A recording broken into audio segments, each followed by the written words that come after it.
Bienvenue à tous. Heureux de vous retrouver dans l'émission.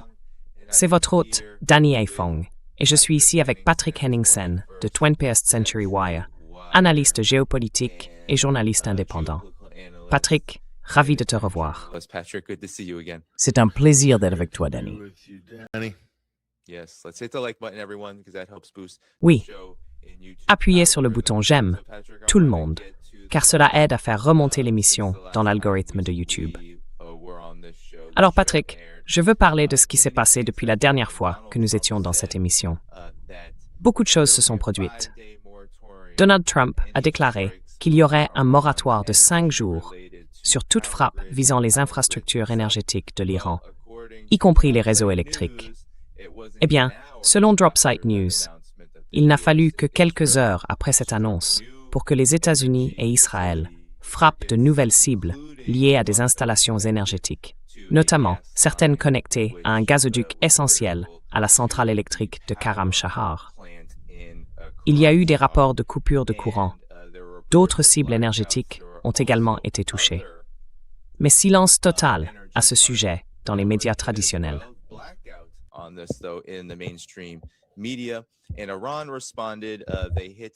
Et l'Iran a réagi. Ils ont frappé le Koweït.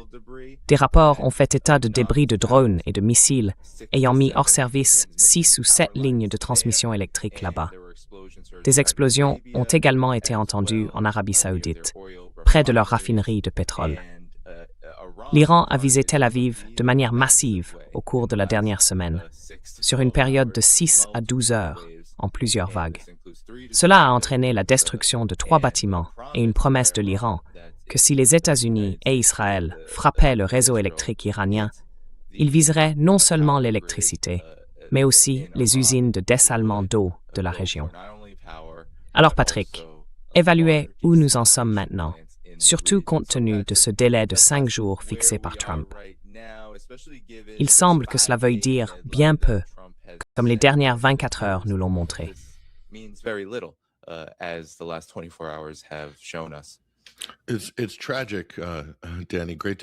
C'est tragique, Danny. Ravi d'être avec toi. C'est vraiment tragique, car ça semble être un schéma inévitable avec ce président. Chaque fois qu'il feint essentiellement un désir de négocier, du moins du côté américain, à chaque occasion, les Israéliens en profitent comme d'une fenêtre pour attaquer, pour faire exactement le contraire de ce que les États-Unis déclarent publiquement. Donc ce à quoi cela ressemble, c'est une sorte d'opération en duo. Et Trump est le roi du WWF ou du WWE, peu importe. Enfin, c'est le monde qu'il a autrefois fréquenté. Et c'est exactement ce qu'on observe dans cette relation entre les États-Unis et Israël. Une relation de bons flics, mauvais flics. Il dit, eh bien, vous savez, nous n'avons aucun contrôle sur les Israéliens, je suis très mécontent de Bibi, et ainsi de suite. Plus personne n'y croit. Et tu sais quoi, Danny, ça me rappelle tellement la crise de Suez, parce que les Français et les Britanniques faisaient exactement la même chose avec les Israéliens.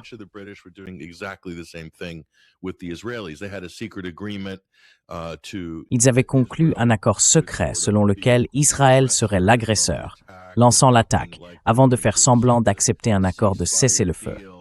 Pendant ce temps, les 3 parties agissaient de manière agressive pour reprendre le canal de Suez, et finalement, toute l'opération s'est effondrée et leur a explosé au visage. La suite appartient à l'histoire. Et d'ailleurs, à la suite de cela, l'ordre mondial a changé. Ce fut la fin de la domination de l'Empire britannique sur le Moyen-Orient. Il existe donc certains parallèles historiques ici. On pourrait dire que la même chose arrive à l'hégémon impérial actuel, les États-Unis, et qu'il pourrait suivre le même chemin que les Britanniques et les Français en 1956. Les États-Unis ont pris le relais en 1956 et ce fut un tournant majeur qui a façonné la configuration géopolitique moderne que nous connaissons aujourd'hui.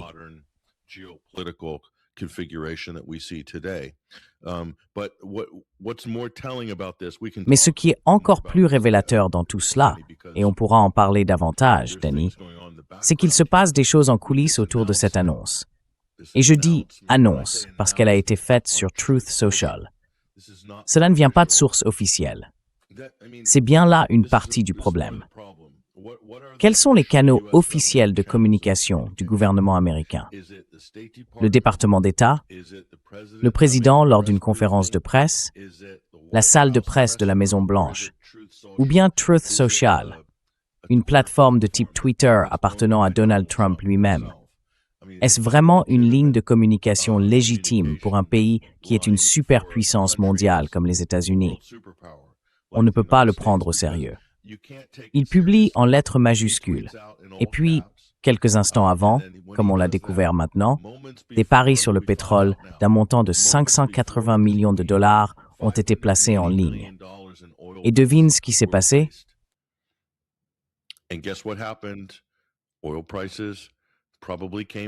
Les prix du pétrole ont probablement baissé. En conséquence, il y a également une flambée du S&P 500 et on a constaté une augmentation de la capitalisation boursière, environ 2000 milliards de dollars. Puis le démenti iranien est arrivé 2 heures plus tard. Et devinez ce qui s'est passé? Les prix sont repartis dans l'autre sens. Le marché boursier a perdu 1 billion de dollars de capitalisation, puis il s'est redressé et est remonté.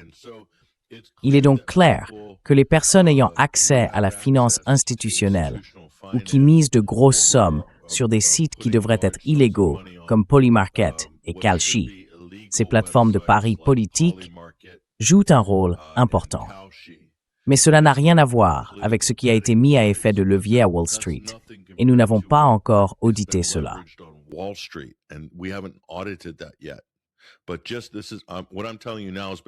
Ce que je te dis maintenant a été rapporté dans le Financial Times ce matin, d'accord?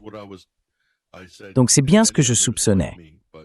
C'est ce que j'ai dit, et beaucoup d'autres, comme moi, l'ont dit hier, que c'est bien ce qui se passe. Trump joue avec les marchés. Il pourrait très facilement stabiliser le prix du pétrole, le faisant passer de 120 $ le baril à environ 100 $, voire moins, simplement en fonction des annonces qu'il fait. Que ces annonces reposent ou non sur la réalité est une toute autre question. Et ce qui est malsain dans tout cela, c'est que le cercle rapproché de la Maison-Blanche, y compris de nombreux membres de son équipe, comme son secrétaire au commerce, ancien dirigeant de Cantor Fitzgerald, est impliqué.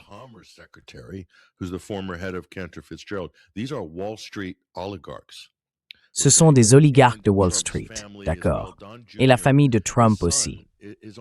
Don Jr., son fils, fait partie du conseil consultatif de Polymarket, Donald Trump Jr. Et ce site frauduleux que les gens utilisent pour du délit d'initié politique représente une nouvelle étape du délit d'initié. Il ne s'agit pas seulement de conseils boursiers.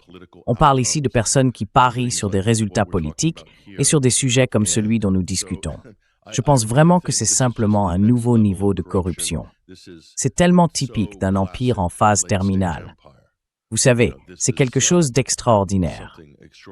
Alors, que dit exactement Trump et en quoi ça correspond-il à la réalité? Ou est-ce simplement pour faire bouger les marchés et permettre à ceux qui le soutiennent de gagner des sommes folles?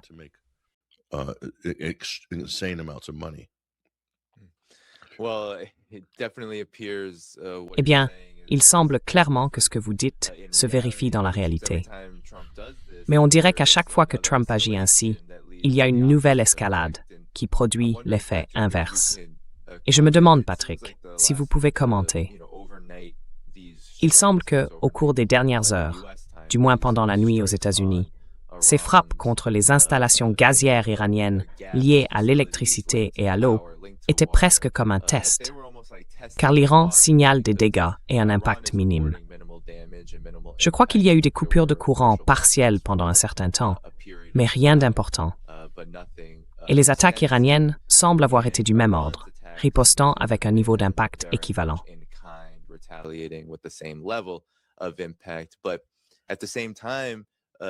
Mais en même temps, Patrick, cette annonce faite par Trump, cette sorte d'ultimatum, repoussant l'échéance à 5 jours, coïncide aussi avec l'arrivée des Marines américains. Il semble qu'ils arriveront bientôt.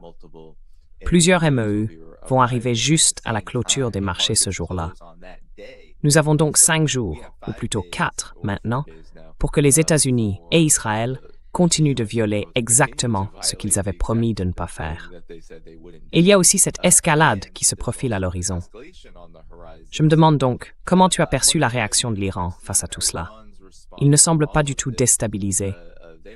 Et compte tenu des événements d'hier soir, surtout en Israël, ils paraissent tout à fait prêts à réagir rapidement à toute escalade par une action équivalente, voire plus sévère, comme ils l'ont garanti.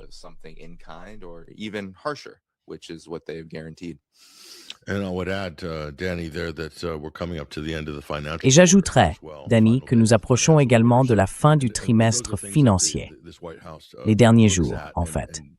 Ce sont des éléments que cette Maison-Blanche observe et auxquels elle réagit.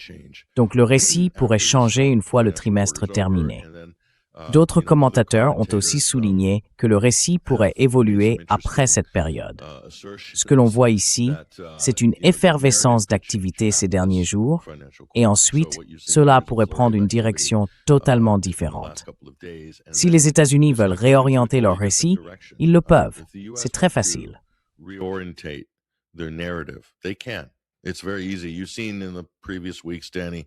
Tu as vu ces dernières semaines, Danny, douleur à court terme pour gain à long terme. Comment cet argument de communication était en réalité une note de langage, probablement issue soit d'une agence de relations publiques à Washington, D.C., travaillant pour la Maison-Blanche, soit de l'AIPAC. Et ensuite, on le voit repris presque mot pour mot par tous les présentateurs de journaux et les politiciens.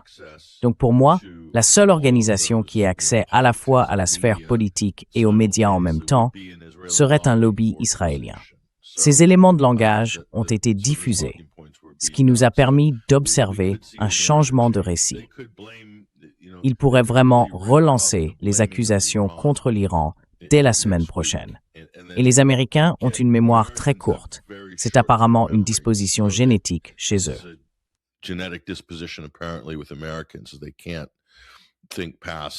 Ils sont incapables de réfléchir au-delà de ça. C'est le syndrome du poisson rouge. Ils oublieront tout ce qui s'est passé le mois dernier, tant que les médias leur diront qu'il est acceptable d'oublier et d'adopter un nouveau récit. Donc, revenons au point de départ, Danny, le point essentiel que tu soulèves. Trump annule les frappes énergétiques. C'était l'annonce.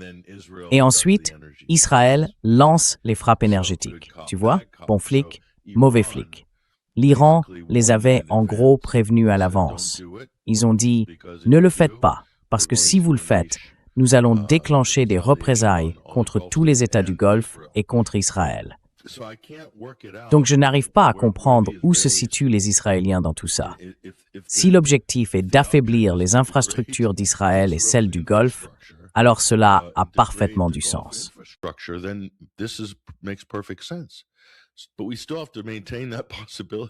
Mais nous devons tout de même maintenir cette possibilité. Pour certaines personnes, c'est une réalité. Je peux tout à fait le comprendre du point de vue israélien comme du point de vue américain. Et si l'on revient à cet argument, douleur à court terme pour un gain à long terme, ce n'était pas seulement un discours de panique, c'est une stratégie. Donc si c'est la stratégie, l'idée serait alors d'affaiblir les États du Golfe dans leur ensemble. Et cela conduirait, si les États du Golfe sont ruinés économiquement, inévitablement à un changement de régime. Ces familles devraient à un moment donné fuir.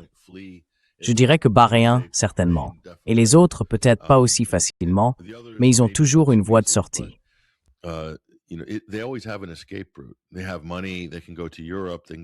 Ils ont de l'argent, ils peuvent aller en Europe, ils peuvent aller en Amérique, ils peuvent aller à Singapour, ils peuvent en gros aller où ils veulent. Ils pourraient emporter une grande partie de leur richesse avec eux, assez pour survivre pendant quelques générations. Et quoi qu'il arrive à ces pays, probablement que les États-Unis ou Israël pourraient conjointement organiser des coups d'État. Très facilement, des coups d'État militaires. À ce stade, c'est vraiment une question d'argent. Ce serait la chose la plus simple pour la CIA ou le Mossad.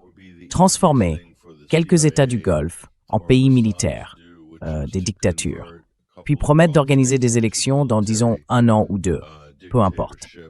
Je veux dire, regardez la Syrie.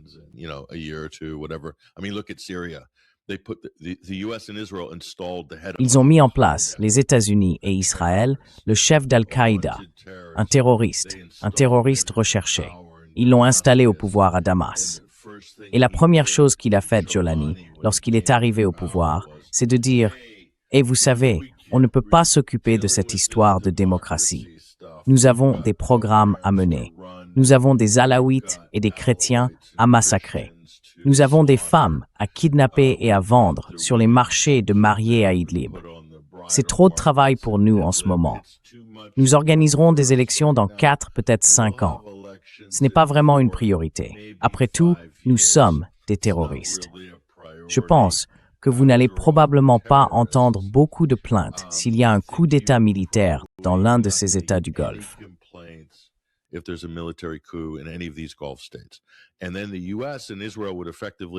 Et ensuite, les États-Unis et Israël passeraient effectivement à la prise de contrôle des infrastructures énergétiques de ces pays afin de les reconstruire. Ils diraient « Nous allons les reconstruire, nous allons les remettre en service ». Ce serait le plan. Et d'après ce que nous voyons actuellement, la destruction et le démantèlement complet de ces pays à travers ce conflit, ce serait le genre d'opération de nettoyage à laquelle je m'attendrais. Du point de vue iranien, ils exercent simplement une dissuasion. Ils essayent de se défendre et ils tentent également d'expulser militairement les États-Unis du Golfe Persique et d'envoyer un message à ces régimes familiaux du Golfe, que cela n'est plus tenable.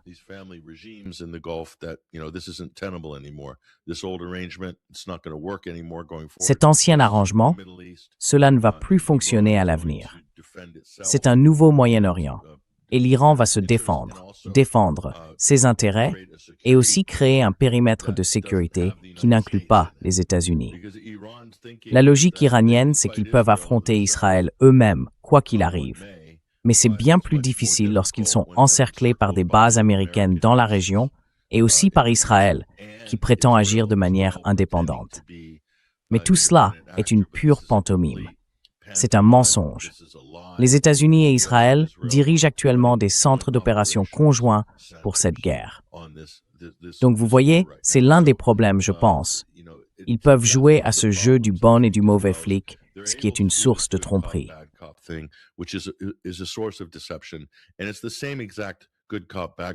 Et c'est exactement le même jeu du bon et du mauvais flic que les États-Unis et l'OTAN utilisent en Ukraine, en disant « Oh Zelensky, le voilà encore, des attaques de drones sur Moscou. Nous lui avions dit de ne pas faire ça, surtout pendant des négociations de haut niveau. Ce Zelensky, il faut qu'on ait une discussion avec lui. On pourrait devoir lui couper les fonds ou quelque chose du genre. Ce n'est pas crédible. Ils reçoivent tous leurs renseignements, leur ISR, leurs cibles, leur équipement. Nous avons des formateurs américains sur le terrain qui gèrent tout ce matériel. Nous avons du personnel américain sur place, avec les ingénieurs en technologie militaire, des gens qui exploitent ces systèmes depuis plus d'1 décennie. Et pourtant, on vous parle sur CNN, Fox, Sky et tous ces incapables des médias traditionnels, comme s'il s'agissait de 2 parties distinctes, comme si les Ukrainiens étaient indépendants.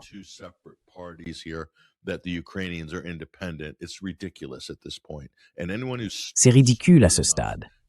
Quiconque est assez stupide pour continuer à avaler ces absurdités, et il recommence entre les États-Unis et Israël en prétendant qu'Israël agit de son propre chef et ne se coordonne pas avec les États-Unis, alors Trump peut mentir au public. Ils mentiront tous, n'est-ce pas?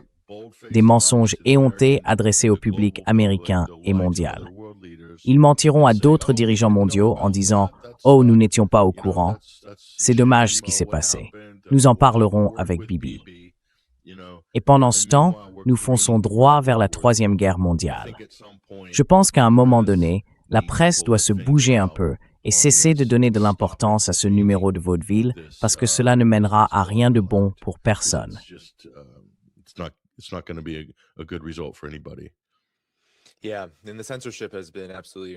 Oui, et la censure a été absolument incroyable. Les frappes avec lesquelles nous avons commencé, Patrick, les médias traditionnels et le collectif ne les couvraient pas du tout. Et ensuite, bien sûr, les frappes de représailles n'ont pas été couvertes non plus. à part ce qui se passe actuellement en Israël, qui subit l'impact le plus important infligé par l'Iran dans le cadre de son opération en cours. Mais ce qui est intéressant, alors que tout cela se déroule, c'est que nous avons désormais de nombreux États du Golfe qui disent vouloir s'impliquer davantage. En fait, je crois qu'à l'heure où nous parlons, le Koweït vient tout juste de lancer des HIMARS sur l'Iran.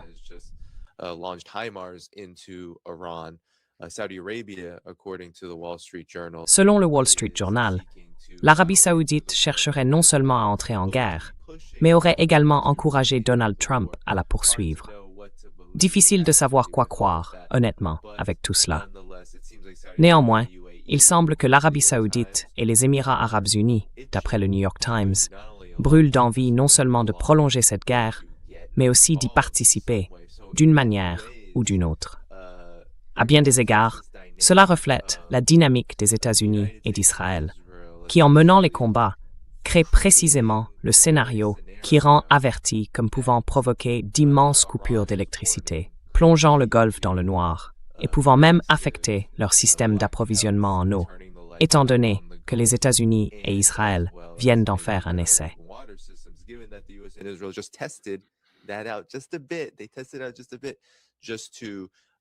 Ils ont fait un petit essai, juste pour voir jusqu'où ils pouvaient aller avec leurs mensonges. Mais c'est exactement le même scénario qui a déclenché la guerre. Oh, Donald Trump dit quelque chose, il négocie, ou il dit quelque chose comme « Oh, nous ne sommes pas, vous savez, pas encore en guerre », ou « Nous ne sommes pas intéressés ». Et puis ils le font. Donc tout cela, je pense, est important à noter, étant donné que cette dynamique continue de désorienter ceux qui la suivent. Quelle est votre réaction à ces développements, surtout avec les États du Golfe qui, soi-disant, voudraient s'impliquer davantage dans une guerre qui a déjà des effets dévastateurs pour eux? Oui.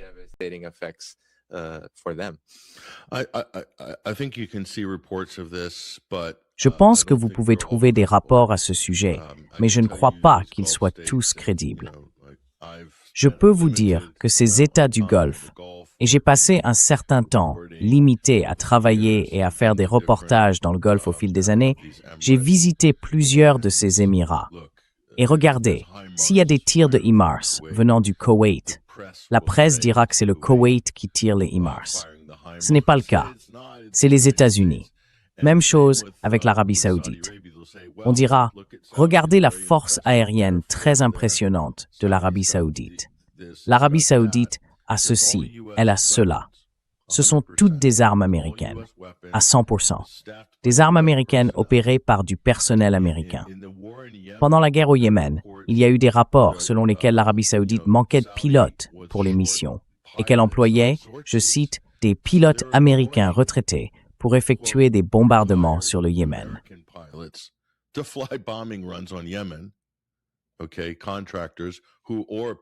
D'accord, des contractants ou des personnes peut-être encore en service actif, je ne sais pas. Mais ils mènent des missions de bombardement pour l'Arabie saoudite, pilotent des avions américains, travaillent avec la tour américaine, le commandement américain. Alors jusqu'où cela a-t-il mené l'Arabie saoudite après? Quoi? 9 ans. 9 ans de guerre contre le Yémen. Et le Yémen leur a en gros mis une sacrée raclée. Comment l'Arabie saoudite va-t-elle s'en sortir en cherchant la bagarre avec l'Iran, honnêtement? Même si les défenses aériennes de l'Iran sont affaiblies, elles ne le resteront pas éternellement, n'est-ce pas? Et en plus, l'Iran pourrait vraiment détruire l'Arabie saoudite. Le problème avec les États du Golfe, c'est qu'ils ne sont pas responsables devant leur propre population. Ils ne le sont pas. Ils n'ont qu'à maintenir cette apparence de consentement de la part de la population.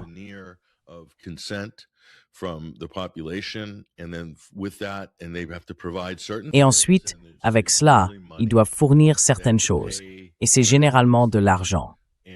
Ils doivent payer les résidents sur place. Donc leurs circonscriptions ne sont de toute façon pas très grandes. Les électeurs du Golfe, si l'on prend l'exemple des Émirats arabes unis, les résidents étrangers, ils sont bien plus nombreux que les Émiratis. Il n'y a probablement qu'environ 300 000 Émiratis de souche. Le reste, les autres millions, viennent de pays du monde entier. et la plupart d'entre eux vont partir précipitamment, s'ils ne l'ont pas déjà fait, et se désengager de ces régions. Et puis, quelle est l'autre circonscription? Eh bien, c'est l'armée américaine. Ce sont les entreprises américaines, les cadres intermédiaires américains, les sous-traitants et les personnes, pas Eric Prince, mais des gens de ce genre, qui travaillent dans le secteur du mercenariat.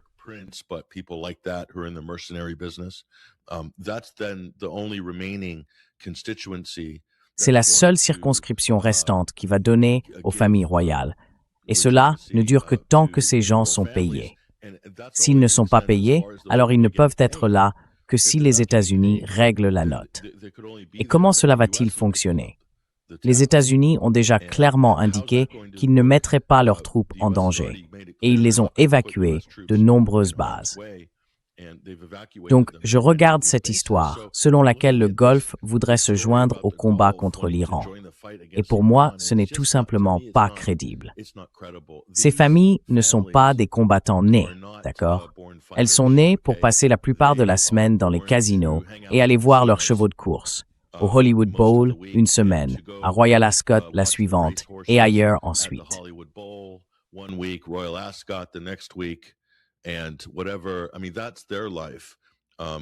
Je veux dire, c'est leur vie. C'est ce à quoi leurs enfants ont été élevés. Ils n'ont pas été élevés pour faire la guerre. Et ce n'est pas la même chose. Les Iraniens sont des combattants nés. Les Irakiens, des combattants nés. Les Libanais, des combattants nés. Les Syriens aussi. Ce sont tous des combattants nés. Donc, avec ces autres pays arabes, c'est une autre histoire. Mais avec les États du Golfe, laissez tomber. Ce n'est pas crédible. Si les États-Unis retirent ne serait-ce qu'une partie de leurs ressources, ils sont pratiquement paralysés. Si les États-Unis retirent du personnel d'Arabie Saoudite, ils n'ont plus d'armée. Ça ne fonctionnera pas. Donc, je ne sais pas. Je n'ai encore rien vu de crédible dans ces menaces venant du Golfe. Je ne le vois tout simplement pas.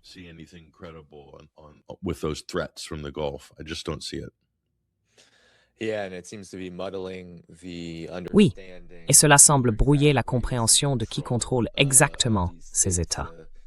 Nous avons déjà vu le Wall Street Journal rapporter que, malgré les déclarations de l'Arabie saoudite, des Émirats arabes unis et d'autres pays, affirmant qu'ils n'autoriseraient pas l'utilisation de leur espace aérien ou de leur territoire comme base de lancement pour des attaques contre l'Iran, le Wall Street Journal affirme que ce n'est pas le cas.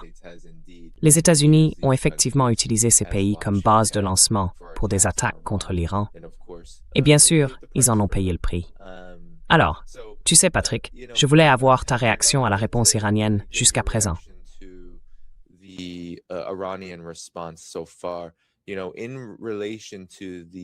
Vous savez, en ce qui concerne les attaques contre l'électricité et même l'eau en Iran, il y a eu un commentaire intéressant du ministre iranien de l'énergie. Il a déclaré que l'Iran produit de l'électricité grâce à un système décentralisé, avec plus de 150 centrales électriques, construites entièrement par leurs propres moyens, tandis que les États du Golfe, dans la région, dépendent de centrales électriques centralisées, concentrées dans une zone très restreinte, ce qui les rend extrêmement vulnérables. Tout cela semble donc mener à une situation catastrophique pour les États du Golfe et pour l'économie mondiale. Et puis, il y a cette impression de ce qui se prépare. On dirait que je ne pense pas que ces marines soient là sans raison.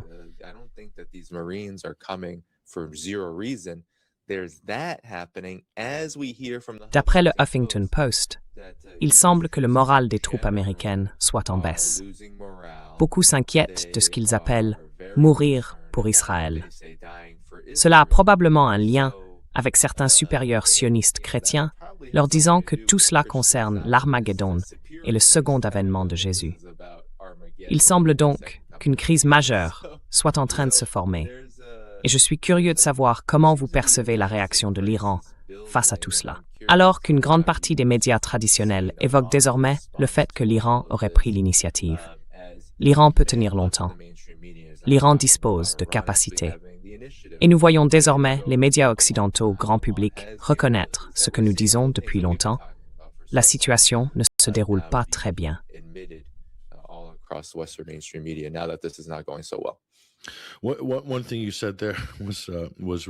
Une chose que tu as dite là est vraiment importante, et je vais y revenir. Mais à propos des réseaux électriques, Danny, en ce moment, je suis dans mon état d'origine, l'Arizona, près de Phoenix.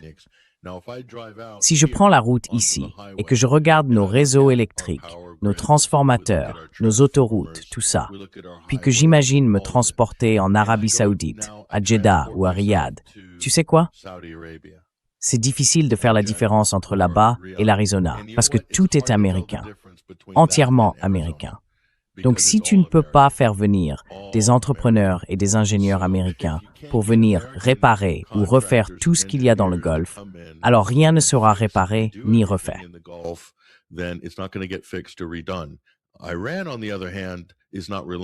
L'Iran, en revanche, ne dépend d'aucun pays étranger pour entretenir ses infrastructures. Tous les États du Golfe font entièrement partie de ce système. C'est une partie du marché, une condition de leur existence. Ils vont faire appel à toutes ces entreprises américaines et britanniques, peut-être quelques françaises. Ils en ont réparti quelques-unes. Il y a peut-être même une société italienne ici ou là, une société espagnole ici ou là. Mais la majorité sont américaines, puis quelques britanniques, et elles gèrent pratiquement tout dans cette région. Ce n'est pas le cas en Iran.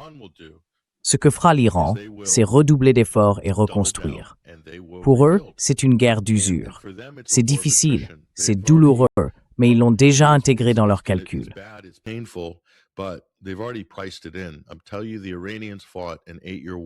te le dis, les Iraniens ont mené une guerre de 8 ans, une guerre par procuration, pendant laquelle l'Occident armait et soutenait Saddam Hussein, ce soi-disant dictateur maléfique contre lequel ils ont ensuite mené la guerre d'Irak. Les États-Unis et la Grande-Bretagne ont armé et soutenu Saddam pendant 8 ans, tandis qu'ils faisaient pleuvoir des missiles sur Téhéran et d'autres villes iraniennes. Et les Iraniens ont perdu. Enfin, entre les Irakiens et les Iraniens, je pense qu'il y a eu bien plus de 6, peut-être 7 ou 800 000 morts. Je ne connais pas les chiffres exacts, mais c'est équivalent à ce que les États-Unis ont perdu pendant la Seconde Guerre mondiale en Europe, juste pour te donner une idée. Donc sur une période de 8 ans, ils ont été prêts à endurer cela. Les Iraniens iront jusqu'au bout pour défendre leur pays, pour défendre leur patrie, et ils se mobiliseront.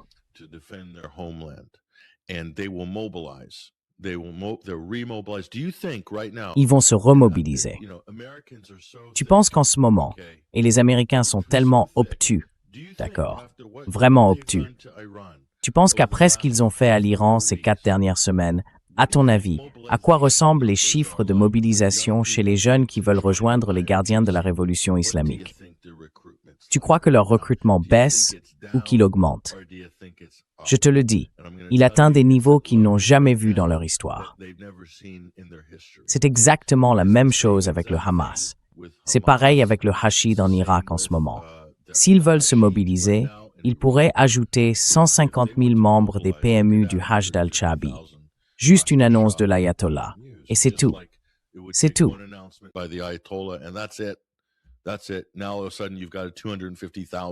Et voilà que tout à coup, vous avez une force de 250 000 hommes. Et il ne faudra pas longtemps pour les former. C'est la même chose avec l'Iran. Donc, si c'est une guerre d'usure, les États-Unis ont intérêt à disposer de munitions illimitées. Donald Trump affirme que nous avons des munitions illimitées. Des munitions illimitées, des avions ravitailleurs en vol, de l'illimité par-ci, de l'illimité par-là. Non, non, ce n'est pas le cas. Leurs ressources sont limitées et Israël ne dispose pas d'un nombre infini d'intercepteurs pour ces missiles patriotes qu'ils appellent le dôme de fer. Voyez, c'est encore un autre point. Ce n'est pas le dôme de fer d'Israël. C'est la défense antimissile américaine, fournie et entretenue pour les Israéliens. Ce n'est pas illimité. C'est limité. Donc, si vous voulez jouer à ce jeu de la guerre d'usure, Remahers skimspathet shunta butordia tem, navrigni, anontem.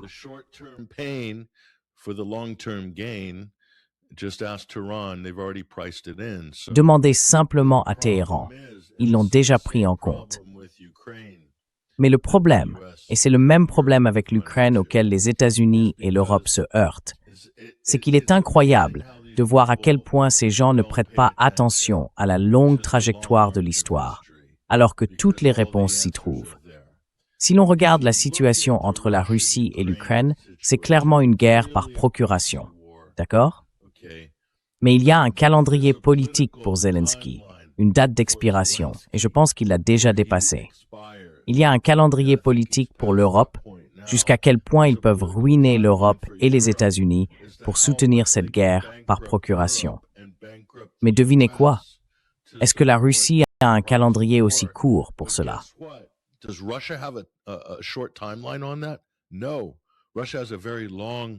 Non. La Russie s'inscrit dans une perspective très longue, très longue. Le président a un mandat, le gouvernement a un mandat pour mener ce conflit et défendre les intérêts nationaux de la Russie. Et c'est un mandat de longue durée, une perspective à long terme. Il pourrait donc mener une guerre d'usure pendant les 10 prochaines années. Ce sera supportable pour la Russie, ils s'en accommoderont. C'est la même chose avec l'Iran. Le gouvernement a désormais un mandat pour défendre son pays et repousser les envahisseurs, ces gens qu'il considère en gros comme des croisés. Mais Donald Trump, lui, a une échéance. Il regarde les marchés. C'est comme si toutes les 5 minutes, il se demandait « Est-ce qu'on arrête? Est-ce qu'on continue? Est-ce qu'on arrête? Est-ce qu'on continue? »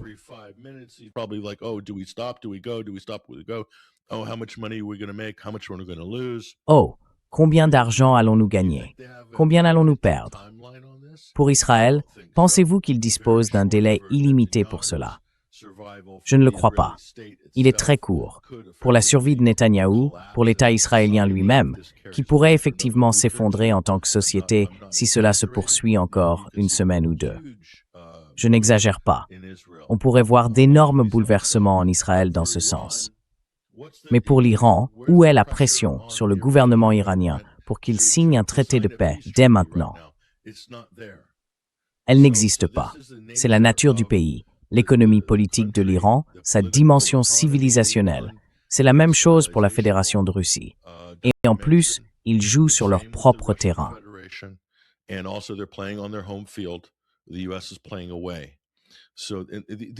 Les États-Unis jouent à l'extérieur. Donc ce ne sont que les bases. Et honnêtement, oui, je ne vois pas comment la situation pourrait s'améliorer pour Trump, pour l'Amérique, pour le Golfe, en prolongeant encore cela. Je dirais qu'on se dirige vers une catastrophe totale d'ici 3 ou 4 semaines. Sans parler d'un effondrement économique mondial qui a déjà commencé. Mais politiquement, Donald Trump est pris dans un courant de fond dont il ne peut plus s'échapper, ni politiquement, ni historiquement. Il en va de même pour Benjamin Netanyahou. Et donc, je ne sais pas, j'essaie de trouver un autre scénario sur lequel on pourrait construire un argument pour une sorte de sortie. Mais c'est difficile à imaginer.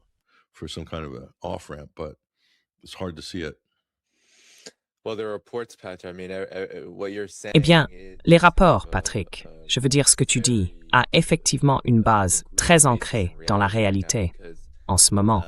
Car il y a des informations selon lesquelles, après que Donald Trump a annoncé qu'ils allaient anéantir les réseaux électriques en Iran, personne ne pensait à un cessez-le-feu, même après le soi-disant moratoire de 5 jours sur cette menace. Ce qu'on a réellement vu, ce sont des Iraniens dans tout le pays, autour de ces centrales électriques dont parlait le ministre de l'Énergie, formant des cercles humains autour d'elles, les protégeant et se rassemblant autour d'elles. Cela a montré que les Iraniens eux-mêmes sont non seulement prêts à rejoindre l'armée, mais aussi à risquer leur vie pour protéger leurs propres infrastructures. Compte tenu des pertes que l'Iran a dû affronter, en termes de civils, en termes d'infrastructures, je pense que cela en dit long sur qui a l'initiative de continuer le combat par rapport aux États-Unis et à Israël, où, comme l'a rapporté The Intercept, on voit déjà les intercepteurs venir à manquer.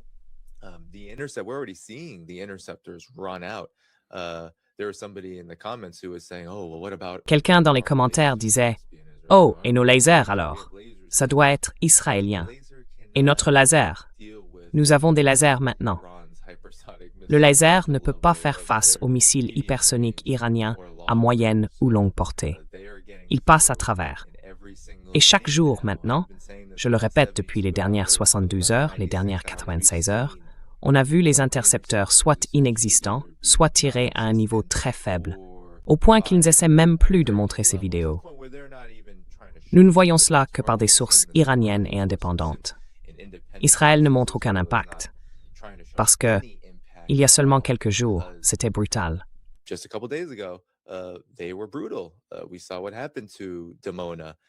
Nous avons vu ce qui est arrivé à Dimona et à la ville qui abrite l'installation de recherche nucléaire.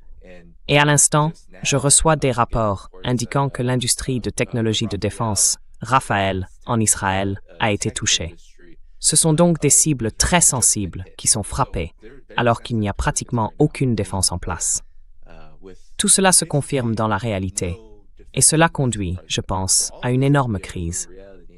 Surtout sachant que les États-Unis et Israël sont prêts à passer à l'étape suivante. En grande partie, je me demande ce que vous en pensez, car il n'y a vraiment rien d'autre. Je veux dire, les Marines américains arrivent, et il y a des menaces et des tentatives de mise à exécution de ces menaces contre le réseau électrique, contre l'eau. À partir de là, cela ne peut qu'empirer, Patrick. C'est ce qu'il semble pour les États-Unis et Israël. Oui.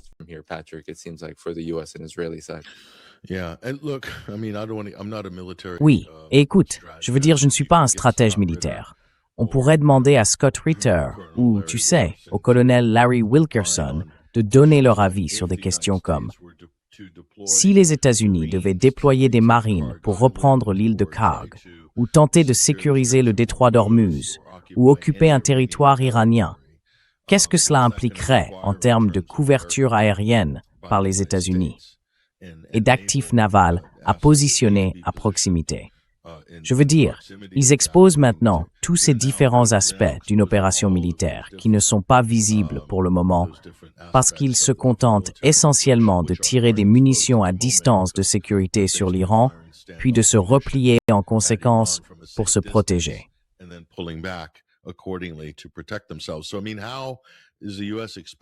Alors, je veux dire, qu'est-ce que les États-Unis s'attendent à obtenir? Pensent-ils qu'ils vont affaiblir l'Iran au point de pouvoir simplement y entrer comme ça? Ce n'est pas Cuba, d'accord? Vous n'allez pas pouvoir imposer un siège ou un blocus militaire à l'Iran. Ça n'arrivera tout simplement pas. Donc, quel est le plan? Ou bien est-ce juste de la posture de la part de l'administration Trump? Parce que les effectifs sont dérisoires. Je veux dire, même la 82e division aéroportée. Quel est le détachement de troupes là-bas? De quoi parle-t-on? Même s'il y en avait 50 000, ce serait insignifiant, et ils subiront des pertes. Peut-être que c'est ça le plan. Ils veulent des corps de soldats américains rapatriés pour galvaniser les patriotes et obtenir le soutien à une guerre plus vaste.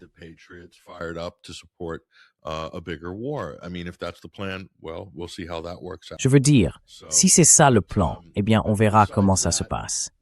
Mais au-delà de ça, nous avons des problèmes fondamentaux avec la manière dont les États-Unis agissent, ce qu'ils menacent de faire, par rapport à ce qu'ils peuvent réellement accomplir avec ces menaces. Et c'est là toute la question de l'échelle d'escalade, pour ainsi dire. Alors, que peut faire de plus les États-Unis? Nous avons déjà parlé des armes nucléaires tactiques, des armes nucléaires stratégiques. Je ne pense pas qu'il y ait un appétit, ou du moins j'espère qu'il n'y en a pas, pour emprunter cette voie. Je ne l'exclurai pas dans ce cas. Mais on en arrive à des jours plutôt désespérés, car les États-Unis vont se retrouver à court de... Ils vont manquer de ressources. Ils en ont déjà perdu beaucoup.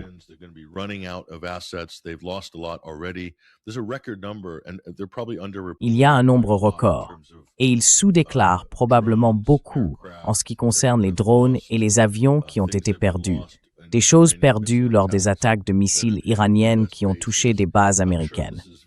Je suis sûr que cela est largement sous-déclaré du côté américain. Et je ne pense pas que les États-Unis aient subi un tel niveau de perte militaire dans un conflit probablement de notre vivant. Normalement, cela signifierait que le secrétaire à la Défense serait limogé ou devrait démissionner. Le président pourrait être convoqué devant une commission du Congrès ou du Sénat où quelqu'un de l'administration devrait répondre de ces pertes records d'équipements et d'actifs américains.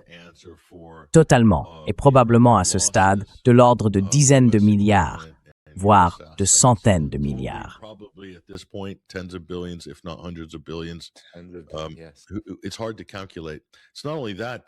C'est difficile à calculer. Ce n'est pas seulement cela, mais aussi le coût irrécupérable de toutes ces bases américaines. Leur construction, leur protection, leur personnel, tout ce qui a été investi au fil des années.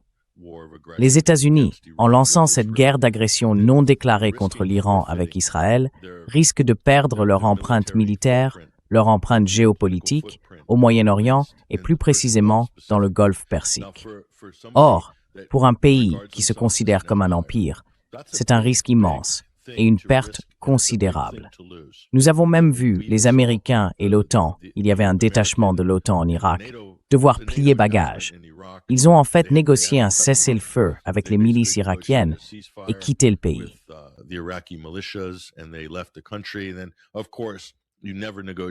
Alors, bien sûr, on ne négocie jamais de cessez-le-feu avec les États-Unis. Ou si on le fait, il ne faut jamais croire qu'ils le respecteront. Parce que les États-Unis ont aussitôt attaqué et pris pour cible ces milices irakiennes. Et qu'est-ce que cela va provoquer? Cela donnera peut-être à Pete Hegseth une montée de dopamine pendant quelques heures, et ensuite, il pourra parader devant le corps de presse de la Maison-Blanche dans ce ridicule costume de capitaine kangourou qu'il porte avec sa cravate américaine. Franchement, c'est absurde, car ce qu'il a fait, c'est remobiliser toute la population irakienne contre les États-Unis, encore une fois. Et si les États-Unis tentaient aujourd'hui, en Irak, ce qu'ils ont fait en 2003, acheter tous les généraux de Saddam Hussein, utiliser la corruption pour envahir et prendre le pays, eh bien cette fois, cela ne fonctionnerait pas.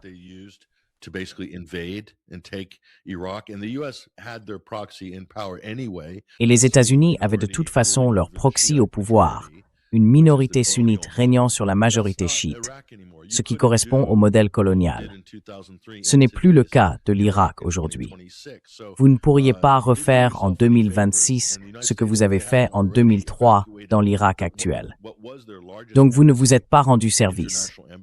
Et les États-Unis, s'ils ne l'ont pas déjà fait, ont évacué ce qui était leur plus grande ambassade, celle de Bagdad. Elle n'est dépassée que par la forteresse qu'ils ont construite au Liban l'année dernière. Mais ils sont partis. C'est fini. Et ce sont aussi d'immenses stations de la CIA. Donc stratégiquement, c'est un grand sacrifice pour un empire. Cela ne peut pas être dans l'intérêt des États-Unis si leur intérêt est de projeter leur puissance et de contenir la Chine, n'est-ce pas?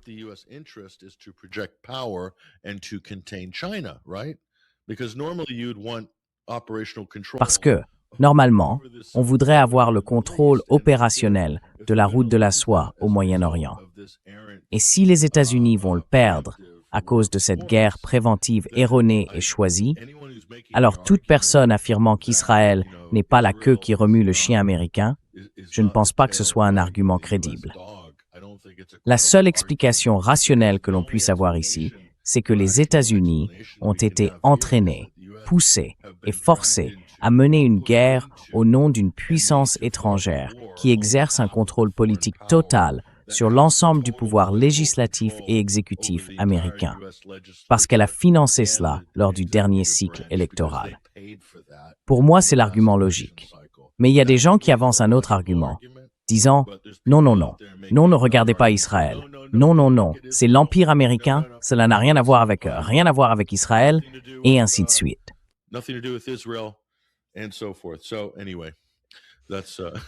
Bref, oui, non. Je veux dire, ce sont d'excellents arguments, Patrick. Parce qu'il y a aussi des gens qui avancent que l'Empire américain cherche à faire grimper les prix du gaz et du pétrole à un niveau si élevé qu'il pourrait simplement engranger tous les profits et contrôler toute l'énergie. Mais je pense que ce qui se passe réellement en ce moment, c'est que même si l'Empire américain a, pour ainsi dire, un intérêt à détruire l'Iran, nous avons déjà parlé de ces raisons dans cette émission. Le monde multipolaire, la souveraineté de l'Iran, tout cela, c'est le moment choisi et aussi la manière dont cela se déroule, qui indique bien sûr une implication majeure d'Israël dans la façon dont cette guerre se déroule. Il n'y a tout simplement aucun doute là-dessus.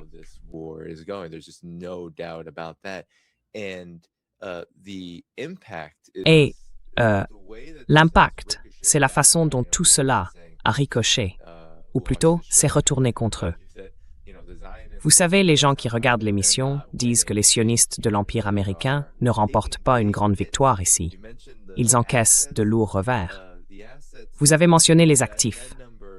Ce chiffre, ils ne voudront jamais le rendre public parce que rien que ces systèmes de défense aérienne, qu'ils aient été détruits, comme c'est le cas, un système Patriot détruit, des radars THAAD détruits. On parle de milliards, rien que pour ça, sans même parler des avions. Vous savez, tous les appareils qui ont été abattus, les drones, la facture est salée. Mais il y a aussi le fait que, comme vous venez de le dire, la résistance a été ravivée. On voit bien ce qui se passe avec le Hezbollah.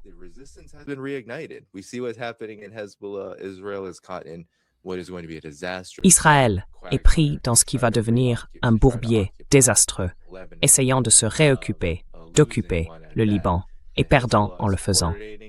Le Hezbollah se coordonne actuellement avec l'Iran. La résistance irakienne, comme vous venez de le dire, repousse les États-Unis. L'Iran a déclaré que les États-Unis se regroupaient maintenant avec le clan Barzani dans le Kurdistan irakien, mais aussi que l'OTAN s'était retirée. Tout le soutien de l'OTAN, les troupes polonaises, tout le monde, a quitté l'Irak parce qu'ils ont trop peur de la résistance. Non seulement des missiles iraniens, mais la résistance en Irak s'est activée de manière massive. Ils mènent parfois une opération par heure en moyenne, ce qui cause d'énormes problèmes. Voilà donc la réalité sur le terrain. Et si l'on ajoute les troupes américaines, les marines, les îles Karg, le détroit d'Ormuz, on a un véritable potentiel de catastrophe majeure.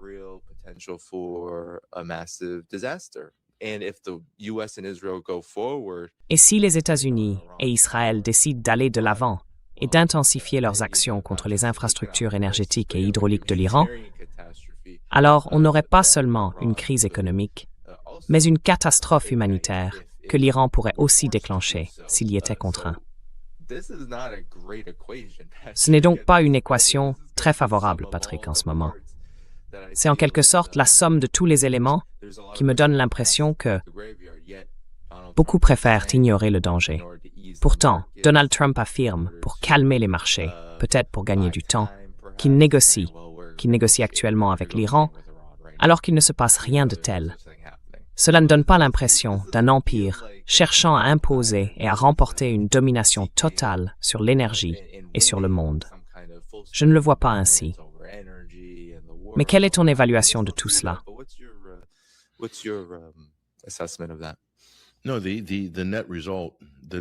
Non. Le résultat net, le bilan, est que le monde multipolaire, les BRICS en tant que réseau, paraît plus attractif après ce dernier mois. Je ne pense pas qu'on puisse contester cela. Donc, si j'étais un oligarque, si j'étais un milliardaire, si j'étais comme Elon Musk, mais avec des principes moraux et éthiques, et que je n'étais pas distant ni complètement déconnecté sous kétamine toute la journée, comme certains oligarques le sont, je chercherais un endroit sûr pour placer mon argent. Et l'Asie semble offrir un environnement d'investissement bien plus stable pour le capital. C'était déjà le cas avant la guerre. Et je pense que ce sera probablement encore le cas une fois que tout cela sera terminé, quand ce sera fini, si nous survivons à tout ça.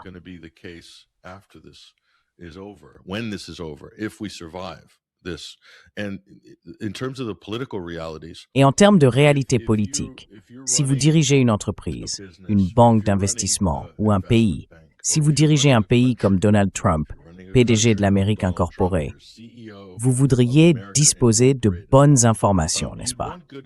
Vous voudriez savoir comment positionner vos actifs, comment utiliser vos ressources.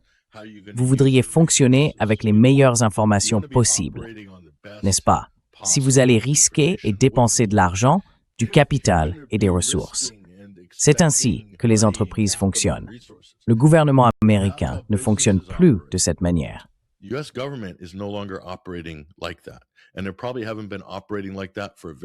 il ne fonctionne probablement plus comme ça depuis très longtemps, parce qu'ils peuvent dépenser à crédit, comme sous ce président, Donald Trump, et avec la grande révolution Doge d'Elon. Vous vous souvenez de Doge? Oh, Doge allait résoudre tout ce gaspillage gouvernemental.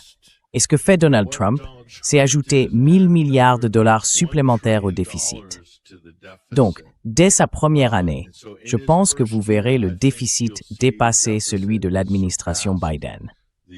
Et la deuxième année de Trump sera probablement, vous verrez sans doute un déficit d'environ 3 000 milliards de dollars dans les dépenses déficitaires des États-Unis sous Donald Trump. Donc tout ce théâtre que Elon Musk mettait en avant à propos de Doge et de la manière dont nous allions réduire le gouvernement, que le gouvernement fédéral devait être plus efficace, c'est titos.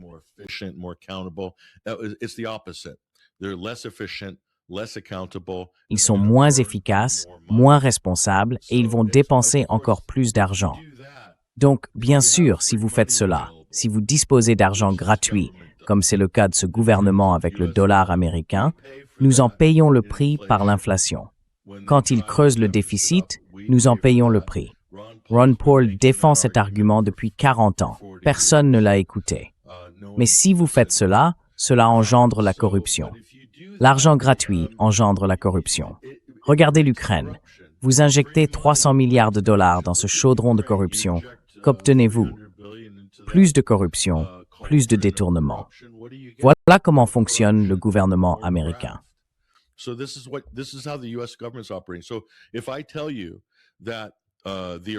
Donc, si je te dis que le Parlement irakien a décidé à 2 reprises, au cours des 10 dernières années, de dire aux États-Unis de quitter l'Irak, mais qu'ils n'ont pas pu le faire parce qu'ils n'étaient pas en position de le faire, politiquement, et compte tenu du niveau de la mini-économie américaine intégrée en Irak, ainsi que de la corruption, des détournements de fonds, des pots de vin et de tout ce chantage, ce n'était pas tenable.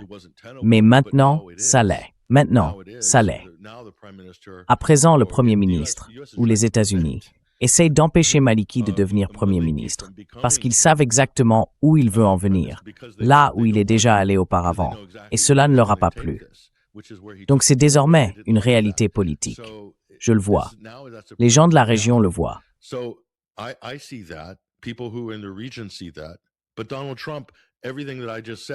Mais Donald Trump, tout ce que je viens de dire, il ne le sait pas. Le président des États-Unis est géopolitiquement illettré. Il ne regarde pas des podcasts comme celui-ci, ni n'écoute le genre d'invités que vous recevez, des personnes ayant une solide expérience sur ces questions. Ainsi, le gouvernement américain prend des décisions fondées sur de mauvaises informations. C'est la seule conclusion que je peux tirer. Et cet argument selon lequel fermer les approvisionnements en pétrole du Golfe Persique profiterait d'une manière ou d'une autre à l'Empire américain, c'est en réalité un complot des oligarques du secteur pétrolier et gazier qui constitue une partie de la base restante de Trump. Il faut se rappeler que la coalition qui a élu Donald Trump, et encore une fois, nous revenons à la dimension politique en Irak que je viens d'expliquer, cela, c'est bien réel.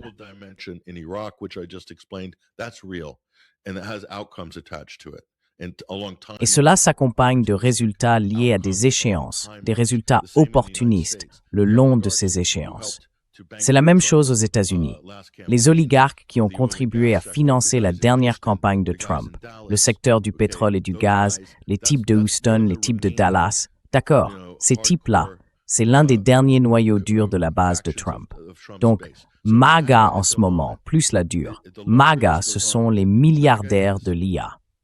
C'est la classe des Larry Ellison et Sam Altman. C'est la classe Epstein. Ce sont les types du pétrole et du gaz. Ce sont ceux qui fracturent le gaz naturel.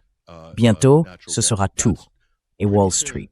Et les gens qui font du délit d'initié à Wall Street et sur Polymarket, voilà la base de Trump. Voilà à quoi MAGA a été réduit.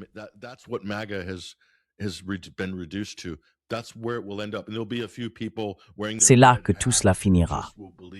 Et il y aura quelques personnes portant leur casquette rouge, prêtes à croire tout ce que Trump dit, debout dans les rassemblements, mettant leurs enfants devant la caméra. Mais ce n'est pas le même type de coalition qui lui a donné un mandat lors de la dernière élection. Comment a-t-il obtenu ce mandat? Il l'a obtenu en courtisant les indépendants, les électeurs populistes anti-guerre, les centristes démocrates qui ont basculé vers MAGA parce que Trump disait « pas de nouvelle guerre, nous n'allons pas nous impliquer dans des guerres de changement de régime ». C'est pour cela qu'ils ont voté pour lui. Mais maintenant, il est clairement parti dans l'autre direction.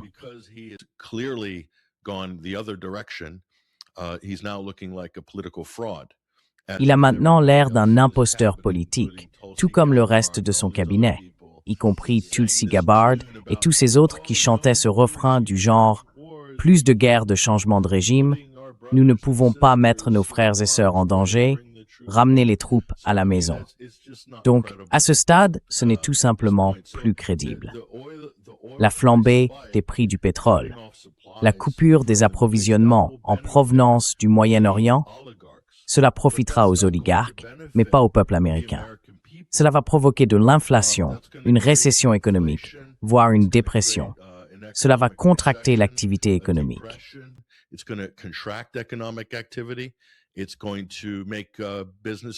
Cela va rendre les entreprises et les particuliers moins fiables en tant que candidats potentiels à un prêt pour les banques. Il en résulte un resserrement du crédit, une crise de liquidité.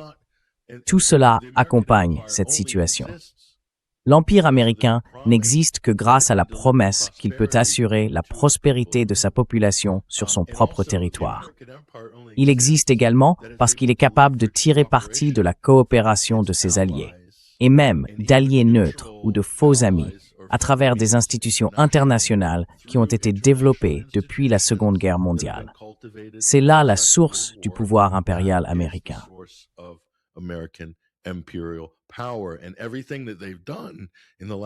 Tout ce qu'ils ont fait au cours du dernier mois a sapé tout cela.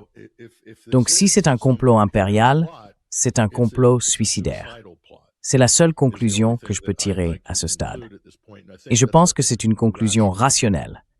Peut-être que c'est une question d'hubris, peut-être que ce sont les plans les mieux conçus des hommes, ou peut-être que c'est simplement ce qui arrive à un empire en phase terminale. La corruption prend le pas sur la rationalité, et l'on assiste à une sorte de désintégration des fondations de cet empire. Et Israël a été le catalyseur, je pense, sans aucun doute. Si c'est ce qui doit arriver, Israël est le catalyseur de ce processus.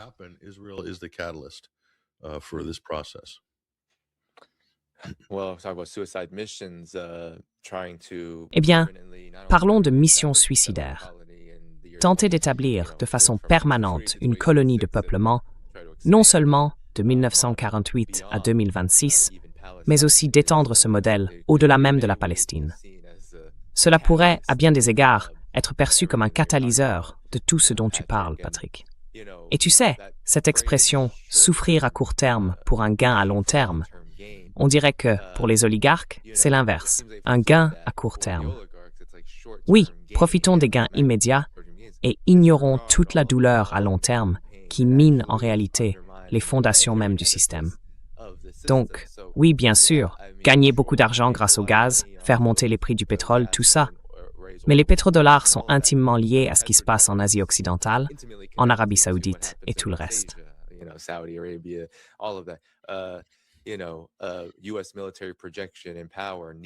La projection et la puissance militaire des États-Unis sont nécessaires pour garantir la stabilité des marchés économiques américains.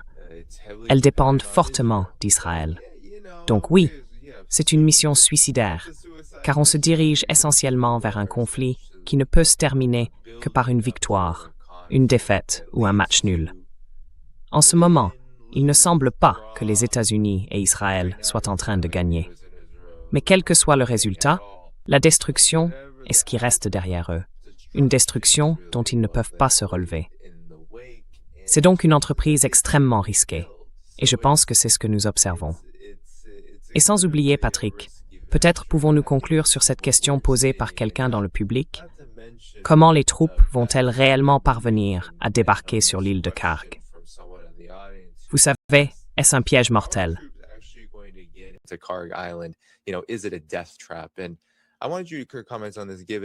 Et je voulais que vous commentiez cela, étant donné que l'Iran a désormais, avec le détroit d'Ormuz, instauré ce péage. Vous savez, les navires passent, de plus en plus de navires européens, surtout chinois, et d'autres venant d'Inde, du Bangladesh et d'ailleurs. Ils collaborent avec le gouvernement iranien, et l'Iran a déclaré « Oui, nous prélevons un droit de passage pour que les navires puissent traverser ici. » Donc, ils affirment qu'ils contrôlent la situation. Et toute la fanfaronnade de Trump, ainsi que celle de l'administration américaine, autour d'une escalade avec des troupes au sol, vise soit à couper l'approvisionnement énergétique iranien depuis l'île de Karg, soit à tenter littéralement d'intervenir dans le détroit d'Ormuz. Tout cela pour rouvrir le détroit d'Ormuz. Alors, je suppose que la dernière question est, est-ce un piège mortel que d'essayer d'occuper et d'envahir l'île de Karg? Et que pensez-vous de la situation actuelle dans le détroit d'Ormuz, étant donné que tout le déploiement américain de marine concerne précisément cela?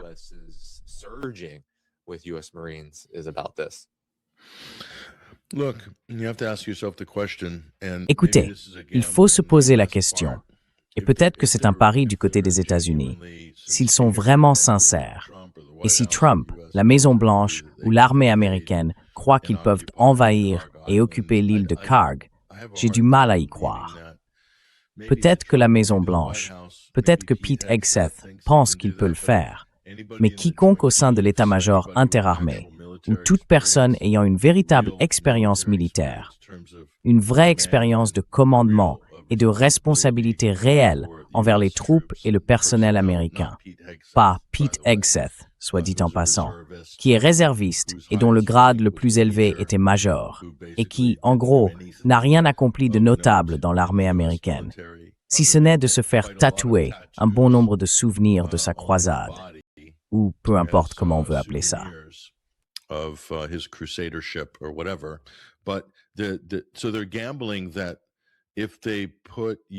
Il parie que si les États-Unis déploient des actifs et des troupes sur l'île de Karg, l'Iran ne les assiégera pas avec des drones et des missiles. Parce que l'Iran ne veut pas détruire ses propres installations de stockage, de distribution et d'expédition de pétrole là-bas. C'est une infrastructure essentielle du pays. Les Américains pensent que c'est le cœur de l'économie iranienne, là, sur l'île de Karg. C'est pour cela qu'ils s'y concentrent. Penses-tu que, si les Iraniens doivent choisir entre permettre aux États-Unis d'occuper le sol iranien ou subir une douleur à court terme pour un gain à long terme, que vont-ils choisir, d'après le comportement que nous avons observé le mois dernier et historiquement?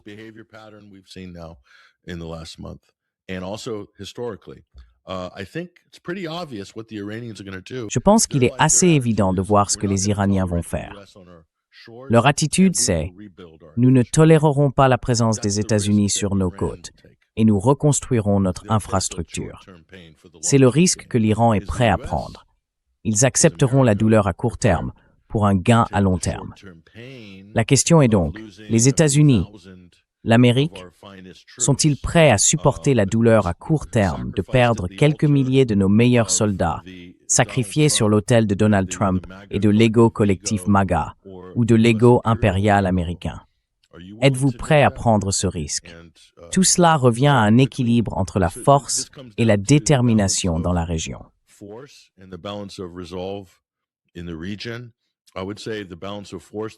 Je dirais que, en termes d'équilibre des forces, les États-Unis disposent d'un pouvoir considérable qu'ils peuvent imposer et infliger à l'Iran. Cela ne fait aucun doute. Ils peuvent causer beaucoup de dégâts, et les Israéliens aussi. Entre Israël et les États-Unis, ils peuvent provoquer beaucoup de souffrance, beaucoup de destruction. Mais la question est, et cela renvoie à la chronologie politique essentielle qu'on ne peut pas exclure de l'équation, qui peut soutenir cela sur la durée. Il existe une chronologie politique pour tous les acteurs impliqués, les États du Golfe, les Américains, l'administration Trump en particulier, Netanyahou et son gouvernement, Israël en tant que pays, ainsi que l'Iran et son gouvernement. Tous ces acteurs ont une chronologie politique liée à leurs actions.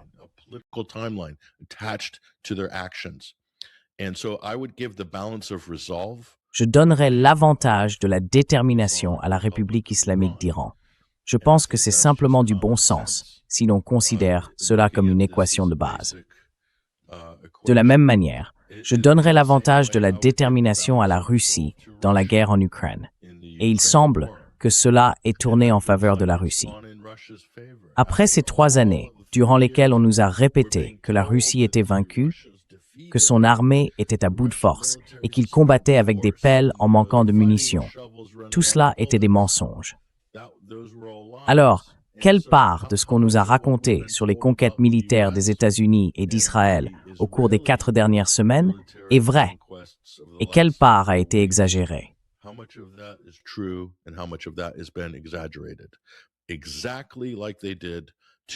Exactement comme ils l'ont fait avec nous, le public occidental, pendant la guerre en Ukraine.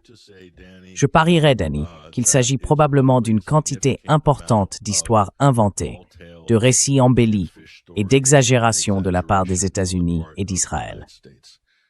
En ce qui concerne ce qu'ils ont accompli, cette idée selon laquelle il s'agirait du coup de marteau de Thor qui ferait tomber le régime, cela ne s'est pas encore produit et cela n'arrivera pas. Ce qu'ils ont fait, c'est mobiliser les Iraniens, et pas seulement cette génération. Les États-Unis et Israël ont mobilisé l'Iran pour au moins les 2 prochaines générations. Et ils ont affûté la lame de la société et du gouvernement révolutionnaire de la République islamique d'une manière qui n'aurait jamais pu être réalisée auparavant. Et ils l'ont fait.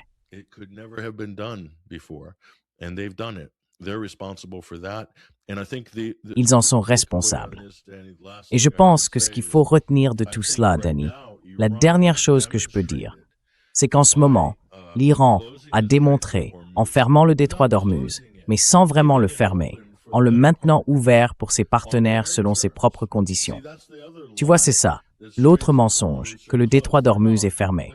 Ce n'est pas vrai. Il n'est pas fermé. Il est ouvert, mais pas pour tout le monde. Il est ouvert pour ceux qui accepteront les nouvelles conditions du nouveau hégémon régional. Et ce nouveau hégémon régional, c'est la République islamique d'Iran, jusqu'à nouvel ordre. Merci de votre attention à ce sujet, en majuscule.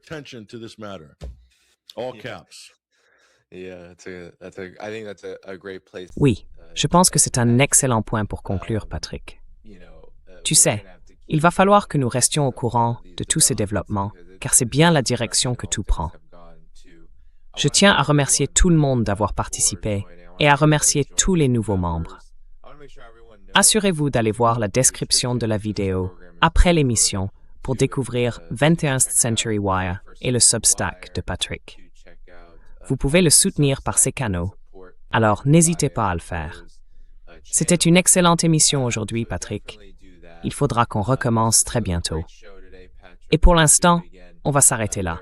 Chaque jour, il y a de nouveaux développements dans cette guerre.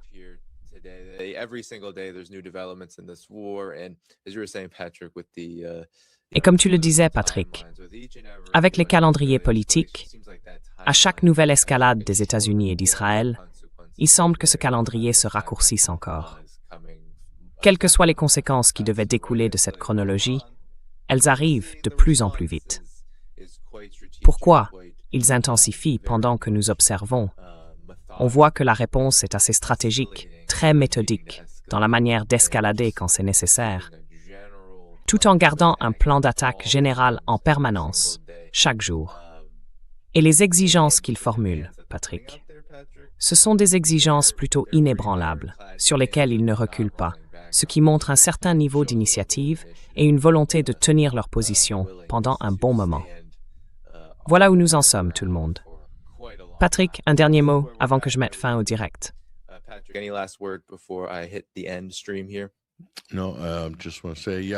Non, je voulais simplement te remercier beaucoup pour la conversation d'aujourd'hui, Danny.